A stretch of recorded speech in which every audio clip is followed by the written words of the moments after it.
আজকের রেসিপি কুমড়োর চক্কা। প্রথম কড়াইতে সর্ষের তেল দিয়ে দেব, তেল ঢেলে দেব শুকনো লঙ্কা, দারচিনি, এলাচ, তেজপাতা, পাঁচফোড়ন। শুরুতে যা শুকরানো বেরিয়েছে না, তারপর দেব টুকরো করে কাটা কুমড়ো, টুকরো করে কাটা আলু, সব কিছু তেলের ওপরে ভেজে নেব। কুমড়োটা ভাজা ভাজা হয়ে গেলে দিয়ে দেব ভেজানো ছোলা, আদা বাটা, হলুদ গুঁড়ো, লবণ, জিরের গুঁড়ো, ধনে গুঁড়ো, আর দিয়ে দেব লঙ্কা গুঁড়ো। মশলাগুলো খুব ভালো করে কষিয়ে নিতে হবে, আর একটুখানি জল দিয়ে কষিয়ে নিলে ভালো হয়।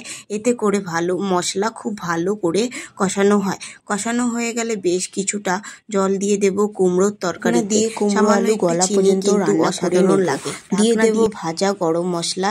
ঢাকা দিয়ে 2 মিনিট রেখে দিতে পারেন। সবশেষে কুমড়োর চক্কাকে আরও ফ্লেভারফুল করার জন্য দিয়ে দেব ঘি। বেশ তৈরি হয়ে গেল কুমড়োর চক্কা। এভাবে বানালে রান্না একেবারে 6-এ 6। ভালো লাগলে লাইক, কমেন্ট, শেয়ার, সাবস্ক্রাইব করতে ভুলবে না। দেখা হচ্ছে অন্য কোনো ভিডিওতে নতুন একটা রেসিপি নিয়ে।